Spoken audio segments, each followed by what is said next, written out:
दोस्तों, अगर हम कोई भी काम करते हैं तो हमें ऊर्जा की बहुत ज्यादा जरूरत होती है।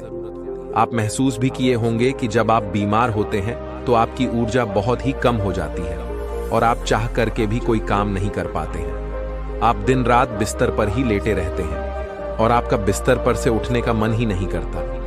और अगर आपकी ऊर्जा कम है तो आप पढ़ाई भी करेंगे तो आपको बहुत ही जल्दी नींद भी आ जाएगी। आपका पढ़ने लिखने का मन बिल्कुल भी नहीं करेगा और किसी भी कार्य में भी आपका मन नहीं लगेगा।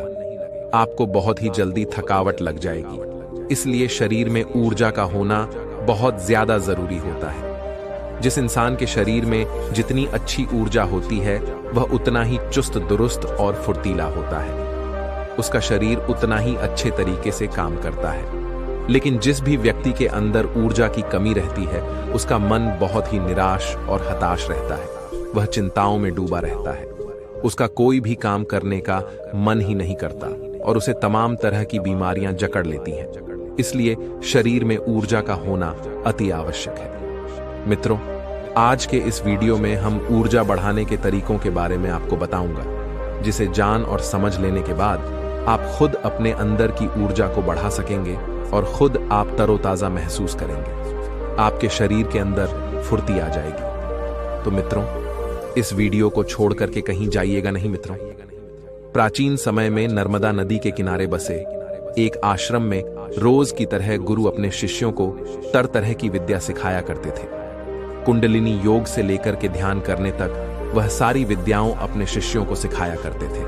उन्हीं शिष्यों में एक निर्मल नाम का एक शिष्य था जिसका व्यवहार अन्य शिष्यों से बिल्कुल अलग था। उसके शरीर में ऊर्जा रहती ही नहीं थी। वह हर समय थका थका सा रहता था। एक बार की बात है, गुरु रोज की तरह अपने शिष्यों को ज्ञान का उपदेश दे रहे थे। उपदेश के बीच में ही निर्मल को नींद आ गई और गुरु की नजर अचानक निर्मल पड़ गए। फिर गुरु को गुस्सा भी आया। गुरु डांट कर बोलते हैं कि निर्मल, तुमने रात को ठीक से सोया नहीं था क्या, जो तुम्हें अभी इसी वक्त नींद आ रही है। निर्मल घबरा गया और वह तुरंत नींद से जाग गया और फिर कहने लगा कि गुरुवर, माफ कीजिएगा, मैं रात को भी सोता हूं, फिर भी पता नहीं क्यों मुझे हर समय नींद आती रहती है। ऐसा लगता है कि शरीर में जान ही नहीं है। मैं बहुत जल्दी थक भी जाता हूं, चाह करके भी मैं कुछ कर नहीं पाता। गुरुवर, में पढ़ाई में भी बिल्कुल मन नहीं लगता। मैं तरह तरह के उपाय भी अपनाता हूं और फिर भी मैं सफल नहीं हो पाता। हर समय ऐसा लगता है कि हमारे शरीर की ऊर्जा को किसी ने छीन लिया है। गुरु कहते हैं कि निर्मल, तुम बिल्कुल भी घबराओ नहीं। आज तुम्हारे साथ साथ मैं सभी शिष्यों को शरीर की ऊर्जा बढ़ाने के तरीके बता रहा हूं, जिसे तुम सब ध्यान पूर्वक सुनना। गुरु कहते हैं कि शिष्यों, सिर्फ अच्छा भोजन करने से शरीर में ऊर्जा नहीं बढ़ती। शरीर में ऊर्जा बढ़ाने के कई सारे कारण होते हैं। गुरु कहते हैं कि आश्रम में जो अनाज की खेती होती है तो क्या वह सिर्फ उसमें पानी डालने से ही अच्छी फसलें तैयार हो जाती हैं? क्या सभी शिष्य कहते हैं कि नहीं गुरुवर, उसमें तो खाद माटी के साथ साथ तमाम चीजें डालनी पड़ती हैं, तब जाकर के फसल अच्छी तैयार होती है। गुरु कहते हैं कि अगर खेतों में पौधों को सिर्फ पानी ही डाला जाए तो क्या फसलों की पैदावार अच्छी होगी? सभी शिष्य कहते हैं कि नहीं गुरुवर, ऐसे में तो फसलें मुरझा जाएंगी। गुरु कहते हैं कि ठीक उसी प्रकार हमारे शरीर की भी हालत होती है। अगर हम सिर्फ खाना ही खाएंगे, अच्छा तो भी हमारे शरीर में ऊर्जा नहीं पैदा होगी। अच्छी ऊर्जा पैदा करने के लिए कई सारे तरीके होते हैं। उनमें पहला तरीका है कम खाने की आदत डालो। सविशेष गुरु की इस बात को सुनकर के आश्चर्यचकित हो जाते हैं कि गुरुवर, अगर हम लोग बहुत कम खाना खाएंगे तो फिर हमारे शरीर में ऊर्जा कहां से आएगी? गुरु कहते हैं कि यही तो आज तक तुम सब समझ ही नहीं पाए। लोग सोचते हैं कि ज्यादा खाना खाएंगे तो शरीर में ताकत बढ़ेगी। ऐसा कुछ भी नहीं होता है। आप खाना पर्याप्त मात्रा में लीजिए, बल्कि मैं तो यह कहूंगा कि जितना आपको भूख है उससे थोड़ा कम ही खाइए। इससे क्या होगा कि जो आपके शरीर की प्राण ऊर्जा है वह भोजन को जल्दी से पचा देगी और जो बाकी ऊर्जा बचेगी वह आपके शरीर की टूटी फूटी कोशिकाओं की मरम्मत करने में मदद करेगी। इससे आपके शरीर की प्राण ऊर्जा को आपके शरीर की देख रेख करने के लिए बहुत समय मिल जाएगा। और आप जब खाना पर्याप्त मात्रा में लेते हैं, बहुत ज्यादा खाना नहीं खाते हैं, तो आपका शरीर हल्का रहता है और जब आपका शरीर हल्का रहेगा, खाना बहुत अच्छे तरीके से पच जाएगा, तो बाकी लोगों की अपेक्षा आप बहुत हल्का और ऊर्जावान महसूस करेंगे।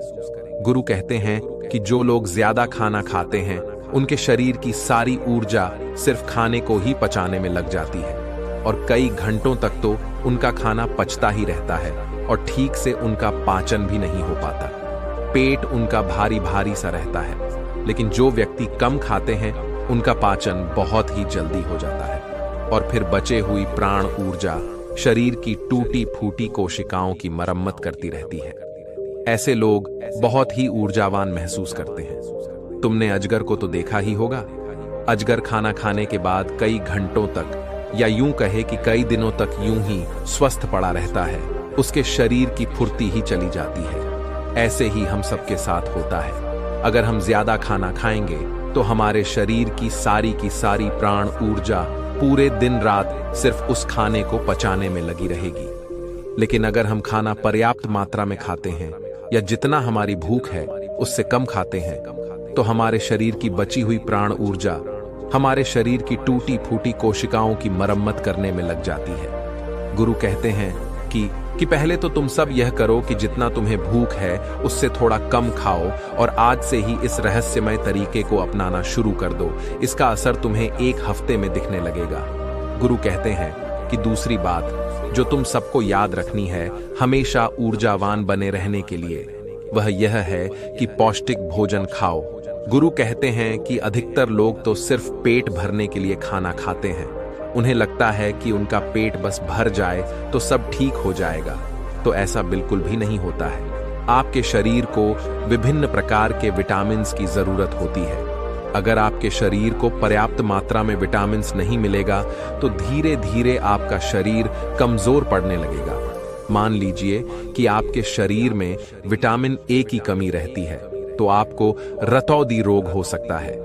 अगर आप अपने खाने में कैल्शियम की मात्रा नहीं लेते हैं तो इससे आपकी हड्डियां कमजोर हो जाएंगी और उनमें दर्द भी हो सकता है। हड्डियों को मजबूत करने के लिए सबसे अच्छा तरीका है कि आप दूध का सेवन करें और आप थोड़ा समय धूप में जरूर बिताएं। इससे क्या होगा कि विटामिन डी धूप में त्वचा के नीचे पर्याप्त मात्रा में बन जाएगी। सूर्य के प्रकाश में ही विटामिन डी का निर्माण होता है और उसका निर्माण आपकी त्वचा के नीचे होता है, जो आपके शरीर की हड्डियों को मजबूत बनाने में अति आवश्यक होता है। इससे आपकी त्वचा की चमक भी बढ़ती है और आप तंदुरुस्त भी रहेंगे। गुरु कहते हैं कि खाने में अच्छा और पौष्टिक भोजन लो और जितना ज्यादा हो सके प्राकृतिक भोजन खाओ। उससे तो तुम्हारा मन शांत रहेगा। गुरु कहते हैं कि शिष्य हमेशा ऊर्जावान बने रहने का तीसरा तरीका है व्यायाम करने की और ध्यान करने की आदत डालो। शिष्य कहने लगे, गुरुवर, यह तो हम प्रतिदिन करते हैं, इसमें कौन सी बड़ी बात है, ये तो सभी करते हैं। तभी फिर गुरु कहते हैं कि हाँ, बात तुम्हारी सही है, लेकिन अगर व्यायाम को और ध्यान को एक निश्चित समय पर ना किया जाए, जब मन में आया तब कर लिए, तो ऐसे करने से कोई मतलब नहीं होता है, बल्कि उसका शरीर पर बुरा असर तुम्हें देखने को मिलेगा। इसलिए सबसे ज्यादा जरूरी यह है कि व्यायाम और ध्यान को एक निश्चित समय में करो। गुरु कहते हैं कि प्रातः के समय व्यायाम शुरू करो। फिर होगा क्या कि तुम्हारे शरीर की ऊर्जा बढ़ने लगेगी और तुम्हारे शरीर में फुर्ती भी आने लगेगी, क्योंकि व्यायाम करने से शरीर के सभी अंग मजबूत होते हैं और उनके कार्य करने की क्षमता भी बढ़ती है।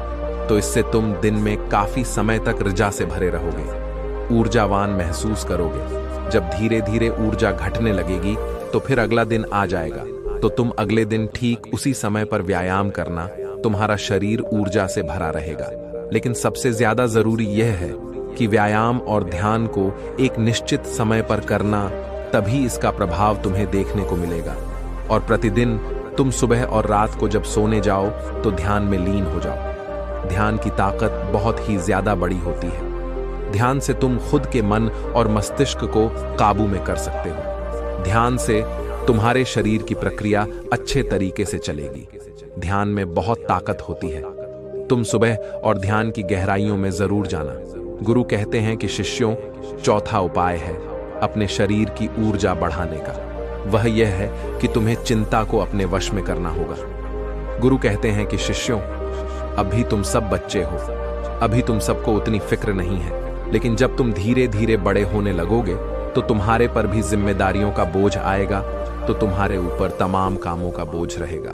मैं यह नहीं कह रहा हूं कि तुम चिंता से हमेशा के लिए मुक्त हो सकते हो, लेकिन हाँ, अगर तुम समझकर चलो कि चिंता को कैसे रोका जाए, उसे कैसे अपने से दूर रखना है, उसे खुद पर हावी नहीं होने देना है, तो तुम बहुत ही समझदार व्यक्ति कहलाओगे। क्योंकि चिंता ही एक ऐसी बीमारी है जो तुम्हारे शरीर को हर वक्त जलाती रहती है। जो व्यक्ति जितना गहराई से और जितना अंदर से चिंता करता है, वह बहुत ही ज्यादा परेशान रहता है। उसके शरीर की ऊर्जा को चिंता खुद छीन लेती है, और जिसके जीवन में चिंता ज्यादा है वह मानसिक रूप से भी बीमार रहता है। इसलिए तुम सबको चिंता पर काबू पाना होगा। चिंता करने से ना तो हमारा भविष्य बदलता है और ना ही हमारा भूतकाल। चिंता सिर्फ और सिर्फ हमारे शरीर को हमसे छीन ले जाती है, हमारे सुख चयन को हमसे छीन ले जाती है। इसलिए जिस चीज को लेकर तुम्हें चिंता हो रही है, एक बार गौर से ध्यान में बैठ करके उसे देखने की कोशिश करो कि क्या वाकई में वह बात चिंता करने लायक है कि या नहीं। तब तुम पाओगे कि तुम 70 से 80 पर तो चिंता बेफजूल की बातों को लेकर के सोच रहे हो, जिनका कि वास्तव में कोई मतलब नहीं है। जिस भी बात को तुम जितना ज्यादा पकड़ कर रखोगे, वह बात तुम्हें बहुत ही ज्यादा सताएगी। इसलिए जो हो रहा है उसे होने दो, क्योंकि अगर तुम्हारा शरीर स्वस्थ रहेगा, तुम ऊर्जावान बने रहोगे, तो तू चिंता से भी निपट लोगे। इसीलिए शिष्यों, अगर तुम्हें ऊर्जावान बने रहना है तो चिंता को अपने काबू में करना होगा, और इसके लिए आप प्रतिदिन ध्यान और व्यायाम की क्रिया जरूर शुरू करो। गुरु कहते हैं कि हमेशा ऊर्जावान बने रहने का 5वां नियम है समय की गति के अनुसार चलो। शिष्य कहते हैं कि गुरुवर, यह बात कुछ ज्यादा समझ में नहीं आ रही है कि समय की गति के अनुसार क्या होता है। गुरु कहते हैं कि जब सुबह होती है तो चहचहाना लगती है, पौधों के फूल खिल जाते हैं, पत्तियां हरी भरी हो जाती हैं, वह भी सूर्य के प्रकाश में अपने भोजन का निर्माण करने लगती है, कलियां भी खिलने लगती हैं और चारों तरफ पेड़ पौधे ऊर्जा से भर जाते हैं। इसी प्रकार तुम्हारा शरीर भी होता है। अगर सूर्य निकलने से पहले तुम नहीं उठते हो बिस्तर से, तो तुम्हारे शरीर की ऊर्जा कम होने लगती है। प्रकृति के साथ खुद को तालमेल बनाकर चलो। जब सूर्य उगता है उससे पहले तुम सब अपने बिस्तर से उठ जाओ, और जब सूर्य अस्त होने लगता है तो उस समय भी तुम सब सोने चले जाओ। अगर तुम सब सही काम को सही समय पर करते हो तो तुम्हारा शरीर हमेशा ऊर्जावान बना रहेगा। जो व्यक्ति आलसी होता है, सूर्य निकलने के बाद उठता है और रात भर जागता रहता है, दिन में सोता रहता है, तो उसके शरीर की ऊर्जा छेड़ होने लगती है। क्योंकि अगर तुम प्रकृति के साथ खुद को तालमेल बैठाकर नहीं चलोगे तो तुम्हारे शरीर की ऊर्जा होने लगेगी। इसलिए अपने सभी कार्यों को समय के अनुसार करो। जब तुम समय के अनुसार कार्य को करोगे तो तुम्हारा शरीर भी स्वस्थ रहेगा और तुम्हें कार्य करने की चिंता भी नहीं रहेगी, क्योंकि तुमने अपने कार्य को सही समय पर कर लिया। कुछ लोगों को नींद रात में इसलिए नहीं आती है क्योंकि एक तो चिंता उन्हें बहुत सताती रहती है, और दूसरी बात यह है कि वह समय के अनुसार चलते भी नहीं। इसलिए अगर तुम्हें लंबी जिंदगी जीना है तो अपने कार्यों को समय के अनुसार करो। गुरु कहते हैं कि हमेशा ऊर्जावान बने रहने का 6वां नियम है खुद पर ध्यान दो। गुरु कहते हैं कि यह बहुत ही शक्तिशाली नियम है। खुद पर ध्यान देने का मतलब यह है कि तुम सब खुद से खुद को प्यार करो, खुद के लिए अच्छा सोचो। कई बार होता है कि कुछ लोग दूसरों की जिंदगी से बहुत ही ज्यादा निराश रहते हैं। अगर कोई दूसरा विकास कर रहा है तो उससे बहुत ही ज्यादा परेशान रहते हैं। उससे उनके अंदर जलन की भावना उत्पन्न होने लगती है, और जो व्यक्ति दूसरों के विकास से दुखी रहता है तो उसके अंदर जलन की भावना पैदा हो जाती है, तो धीरे धीरे उसका शरीर ऊर्जा से छींट होने लगता है। इसलिए दूसरों पर ध्यान देने की बजाय खुद पर ध्यान दो, खुद को बेहतर बनाने में लग जाओ। जब तुम पूरी ऊर्जा के साथ खुद को बेहतर बनाने में लगोगे तो तुम्हारे कार्य जरूर सफल होंगे। वह व्यक्ति अपने जीवन में कभी भी सफल नहीं हो पाता जो हर समय दूसरों के बारे में सोचता रहता है, दूसरों की बुराई के बारे में सोचता रहता है, दूसरे से जलन की भावना रखता है। उस व्यक्ति की ऊर्जा कभी भी अच्छी नहीं रहती। लेकिन वहीं पर जो व्यक्ति अपने बारे में अच्छा सोचता है और दूसरों के भी बारे में अच्छा सोचता है तो उसकी ऊर्जा हमेशा बनी रहती है। इसीलिए अपनी ऊर्जा को अगर बढ़ाना है तो खुद के बारे में अच्छा सोचो और खुद से बहुत प्यार करो। जब कोई इंसान किसी दूसरे व्यक्ति से जलता रहता है तो उसके हार्मोन्स नकारात्मक होने लगते हैं और अच्छे हार्मोन्स कभी भी उसके शरीर से स्रावित ही नहीं हो पाते, जिससे उसकी ऊर्जा कम होने लगती है। लेकिन वहीं पर जो व्यक्ति अच्छा सोचता है, पॉजिटिव रहता है, तो उसके शरीर के सभी हार्मोन सकारात्मक तरीके से निकलते रहते हैं, जिससे उसके शरीर में ऊर्जा बनी रहती है। गुरु कहते हैं कि हमेशा ऊर्जावान बने रहने का 7वां नियम है सकारात्मक रहे। कैसी भी सिचुएशन तुम्हारी जिंदगी में आ जाए, तुम्हें हमेशा सकारात्मक बने रहना होगा। जो व्यक्ति जितना ज्यादा सकारात्मक होता है, उसकी सोच उतनी ही ज्यादा सकारात्मक होती है। वह उतना ही अच्छे तरीके से परेशानियों से निपट सकता है। लेकिन जिसके दिमाग में हमेशा नकारात्मक बातें ही भरी रहती हैं, वह नकारात्मक बातें ही सोचता रहता है, तो उसकी ऊर्जा लगातार नीचे की तरफ बहती रहती है, जिससे उसके शरीर की ऊर्जा धीरे धीरे क्षीण होने लगती है। लेकिन जिस भी व्यक्ति के अंदर सकारात्मक भावनाएं पैदा होती हैं, सकारात्मक बातें वह सोचता है, तो उसके अंदर की ऊर्जा ऊपर की तरफ बहती है।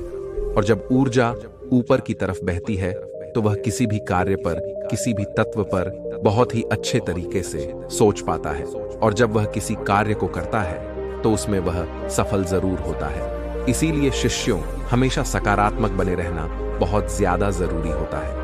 जरूरी नहीं कि हर पल आप सकारात्मक ही रहें, लेकिन अगर आपकी सोच सकारात्मक है तो आप तमाम तरह की मुश्किलों से पार पा सकते हैं, मुश्किलों को अपनी जिंदगी से हरा सकते हैं। इसीलिए सकारात्मक सोच के साथ आगे बढ़ने का प्रयास जरूर करो। गुरु कहते हैं कि शिष्यों, यह 7 नियम अगर तुम सब अपना लेते हो तो तुम्हारे शरीर की ऊर्जा कभी भी कम नहीं होगी। हमेशा तुम ऊर्जावान बने रहोगे और निर्मल। तुम तो मेरी यह 7 बातें आज से ही अपनाना शुरू करो, और अभी से, ताकि तुम्हारे शरीर की ऊर्जा ऊपर की तरफ बहे और तुम सकारात्मक सोच सको। जब तुम्हारे शरीर की ऊर्जा ऊपर की तरफ बहेगी तो तुम्हें नींद भी समय पर आएगी। हर पल तुम्हें नींद नहीं आएगी और तुम्हारा शरीर ऊर्जा से भरा रहेगा। गुरु यह 7 नियम बता करके शांत हो जाते हैं। तभी सभी शिष्य खड़े होते हैं और गुरु को प्रणाम करते हैं और उनका धन्यवाद अदा करते हैं, और सब लोग अपने अपने कार्यों पर वापस लग जाते हैं। तो दोस्तों, उम्मीद है इस वीडियो से आपको काफी कुछ सीखने को मिला होगा। दोस्तों, क्या आपको भी ऐसा लगता है कि आपके साथ जो कुछ भी हो रहा है वह सब गलत है और आपके साथ ऐसा नहीं होना चाहिए? क्या आपको भी ऐसा लगता है कि जीवन दुखों से भरा हुआ है और कोई भी आपको समझना नहीं चाहता? लोग हमेशा आपको केवल दुख ही देते रहते हैं, जबकि आप सब पर यकीन करते हैं, खुले दिल से सब पर भरोसा करते हैं, और जिस पर भी आप भरोसा करते हैं वह आपको धोखा अवश्य देता है। और आपके आसपास ऐसे बहुत से लोग हैं जो आपसे प्रेम करते हैं, लेकिन वक्त आने पर उनका प्रेम गायब हो जाता है। अर्थात जब आपका बुरा समय आता है तब वह भी अपना असली रूप आपको दिखाई देते हैं, और वह आपको ही आपके हालातों का दोषी ठहरा देते हैं। और तब आपको ऐसा भी लगता होगा कि अब यह दुनिया रहने लायक नहीं है। यहाँ जिसके साथ अच्छा करो वही हमारे साथ बुरा करता है। चारों ओर केवल धोखा फरेब और झूठ ही नजर आता है। यहाँ तक कि आपकी बात कोई ठीक ढंग से सुनना भी नहीं चाहता। क्या आपको भी ऐसा ही लगता है? तो आपको मेरी बात गौर से सुनने की आवश्यकता है। इस बात को ध्यान से सुनिए और समझने की कोशिश कीजिए। यहाँ इस दुनिया में जो कुछ भी आपके साथ हो रहा है, यह केवल आपके साथ ही नहीं हो रहा, बल्कि यह तो हमेशा से होता आया है और यह हमेशा होता ही रहेगा। लेकिन आपको ऐसा लगता है कि यह सब तो केवल आपके साथ ही हो रहा है, और आप एक ऐसे विशेष व्यक्ति हैं जिसको विशेष प्रकार के दुख दिए जा रहे हैं। आपने कभी यह महसूस किया है कि जब आप दुखी होते हैं तो आपके भीतर एक गहरी चोट पहुंचती है, आपका दिल पूरी तरह से टूट जाता है, और उसके बाद हमें कुछ भी अच्छा नहीं लगता, फिर चाहे वह हमारी मनपसंद चीज या समय ही क्यों ना हो, या ऐसा कोई माहौल ही क्यों ना हो जो हमें बहुत पसंद है। लेकिन एक बार जब हम गहरे दुख में होते हैं तो हमें कुछ भी पसंद नहीं आता, और इसे हम मन कहते हैं। जब मन के अनुसार कार्य नहीं होते तो मन टूटने लग जाता है। और इसका मतलब यह नहीं है कि मन टूटने लगता है तो आप मन से आजाद होने लगते हैं, बल्कि यह तो आपको और भी बुरी तरह से जकड़ने लगता है। वह चारों तरफ से आपको घेर लेता है और यह आपको बताता है कि सामने वाले सब तुम्हारे दुश्मन हैं। वह सब तुम्हारा बुरा चाहते हैं। वह चाहकर भी तुम्हारे लिए अच्छा सोच ही नहीं सकते। इसलिए उन्हें सबक तो सिखाना ही होगा। आपका मन धीरे धीरे आप पर हावी होने लगता है और यह आपसे कहता है कि चाहे कुछ भी हो जाए, मैं उन्हें नहीं छोड़ने वाला। उन्होंने मेरे साथ बुरा किया है और मैं उनकी सजा उन्हें देकर ही रहूंगा। उनके साथ मैं कुछ ऐसा करूंगा ताकि उन्हें भी एहसास हो जाए कि उन्होंने मेरे साथ गलत किया है। और कुछ लोग केवल यही सबक सिखाने के लिए अपने प्राण भी त्याग देते हैं। उन्हें लगता है कि यदि वह ऐसा करेंगे तो वे लोग अवश्य ही सबक सीख लेंगे, किंतु ऐसा होता नहीं है। जो लोग प्राण त्यागते हैं उन्हें कुछ भी नहीं मिलता। जिनके लिए उन्होंने अपने प्राण त्यागे हैं उन्हें कोई भी एहसास नहीं होता। सब केवल 2 दिन के लिए रोते हैं और तीसरे दिन अपनी जिंदगी में वह फिर से व्यस्त हो जाते हैं, जैसे कि वह अपना जीवन पहले जी रहे थे। किंतु यदि आप वास्तविकता की तरफ देखेंगे तो आप यह समझ पाएंगे कि आपको वास्तविकता में केवल सहानुभूति ही चाहिए और वह आपको कोई नहीं देना चाहता। इसलिए आप तकलीफ में रहते हैं, आप दुख में रहते हैं। आप चाहते हैं कि आपके साथ कोई आए, आपसे आपका दर्द पूछे, वह आपके साथ खड़ा हो और आपकी बातें सुने, लेकिन ऐसा कुछ नहीं होता और इसी कारण हम दुनिया को कोसते हैं। कहते हैं कि सब कुछ केवल हमारे साथ ही हो रहा है। किंतु मेरा आपसे एक प्रश्न है, क्या केवल यही करने के लिए आप धरती पर आए थे? आप यह बोल रहे हैं कि आपके जीवन का मकसद तो कुछ और ही है, किंतु आप एक गलत उलझनों में उलझ कर रह गए हैं। आपको यहां से निकलना होगा, क्योंकि 99% लोग इन्हीं उलझनों में रह जाते हैं और वह अपने जीवन में कभी कुछ अलग नहीं कर पाते, कभी कुछ अच्छा नहीं कर पाते। किंतु मैं आपसे यही चाहता हूं कि आप कुछ अलग सोचें, कुछ अलग करें, क्योंकि बात तब अच्छी होगी जब आप इस जीवन का सही उपयोग कर पाएंगे। और हमारे इस चैनल का उद्देश्य भी यही है कि आप सही राह पर आगे बढ़ें। लेकिन अब आपके मन में यह सवाल जरूर उठ रहा होगा कि आखिर वह बड़ा कार्य कौन सा है जो हमें करना चाहिए? आखिर वह बड़ा काम क्या होता है, क्या है जो आप अपने जीवन में बड़ा कर सकते हैं? क्या वह कोई सरकारी नौकरी पाना है? क्या वह कोई बड़ा व्यापार खड़ा करना है? क्या मंत्री, प्रधानमंत्री या राष्ट्रपति बनना है? क्या वह कार्य लोगों की मदद करना है? या फिर धर्म जाति के बारे में चिल्ला चिल्ला कर अपना जीवन समाप्त कर लेना है? या फिर कोई ऐसा आविष्कार करना है जिससे लोग आपको सदियों तक याद रखें, आपका नाम इतिहास में दर्ज किया जाए? आखिर इनमें से वह कौन सा कार्य है जिसे आप बड़ा कह सकते हैं और जो आपके जीवन को सार्थक बना सकता है, जो आपको इस भीड़ का हिस्सा होने से बचा लेता है, जो अंधों की इस दुनिया में आपको आंख वाला बनाता है? तो इसका बड़ा ही सीधा और सरल जवाब है, वह जो आप करना चाहते हैं, जो आपकी नजरों में सर्वोत्तम है, अर्थात जो आप बनना चाहते हैं, जो आप करना चाहते हैं, वह आप बन सकते हैं। और जो कुछ भी आप चाहे वह सब कर सकते हैं। आपको कोई रोकने वाला नहीं, और यदि कोई आपको रोक सकता है तो वह आप केवल खुद ही है जो अपने आप को कुछ भी होने से रोक लेते हैं, क्योंकि आप ही अपने आप से कहते हैं कि नहीं, मैं यह नहीं कर सकता, मेरे पास इतने साधन नहीं है, उसके पास तो बहुत कुछ है मेरे लिए, तो यह बहुत कठिन है, मैं यह सब नहीं कर पाऊंगा। ऐसा तो कोई लाखों वर्ष में एक ही इंसान होता है जो कुछ बड़ा कर पाता है। मैं वो नहीं हूं। मेरे पास भला क्या है? मैं तो बेचारा किस्मत का मारा हूं और लोग मुझे हमेशा सताते रहते हैं। मेरी कोई मदद नहीं करता।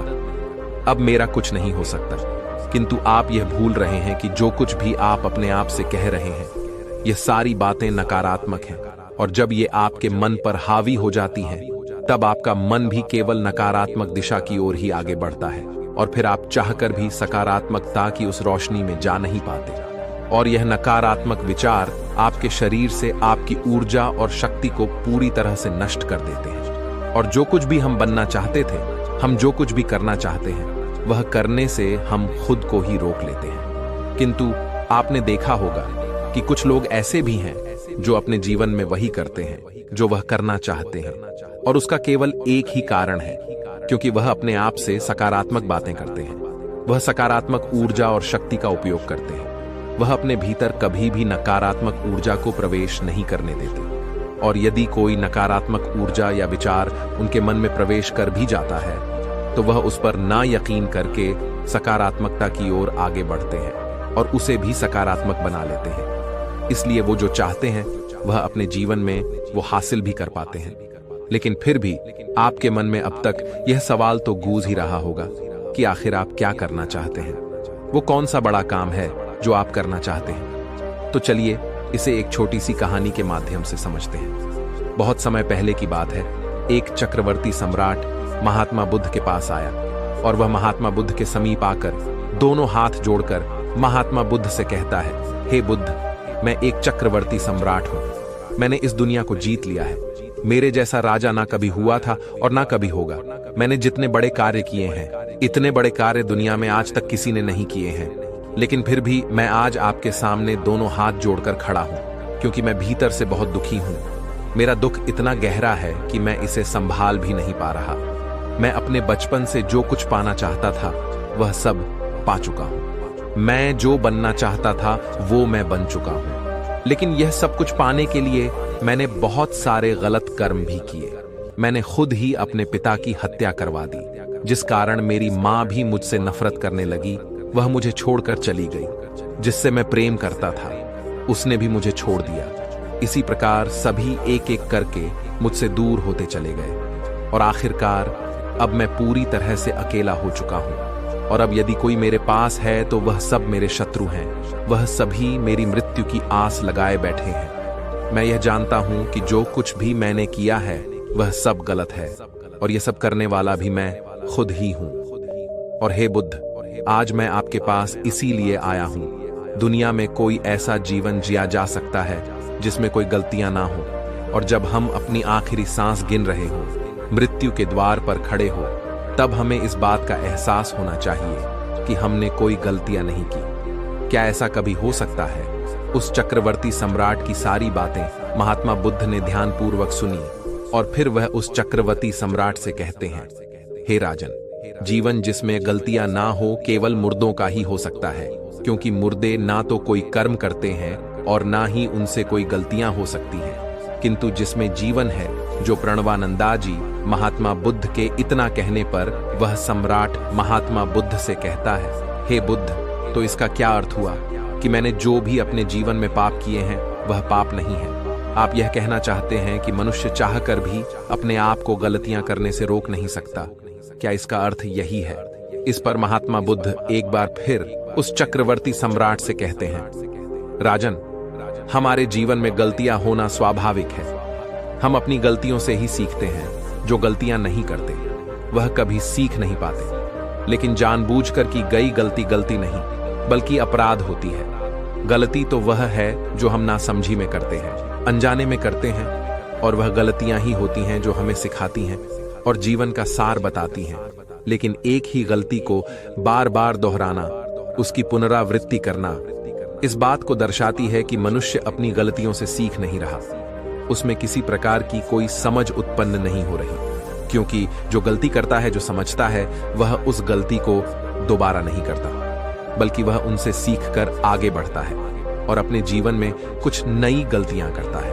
और वह हर गलती से कुछ ना कुछ सीखता है और अपने आप को बेहतर बनाता है।